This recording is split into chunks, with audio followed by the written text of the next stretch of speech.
Expand करते और वहाँ से इंजेक्टेबल्स बनाते और उस मार्केट में बेसिकली सेल करते।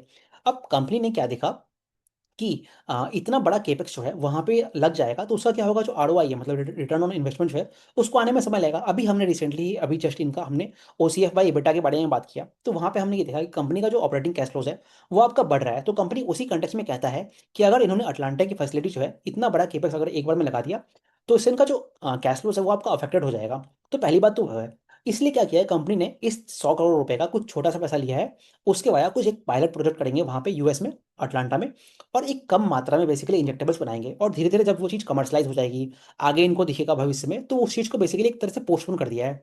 अब क्वेश्चन ये आता है कि 100 करोड़ रुपए पड़ा कहाँ पे है। तो ये जो 100 करोड़ रुपए है वो आपका एफडीज में रखा हुआ है। अब क्वेश्चन ये आता है इस रुपए का यूटिलाइजेशन कैसे होगा। तो कंपनी ने यहीं पे कहा है कि ये जो पैसा है, ये जो पैसा है इनका, मान लीजिए आपका गुजरात में जो इनकी फैसिलिटीज है, आई थिंक बड़ौदा में जो फैसिलिटी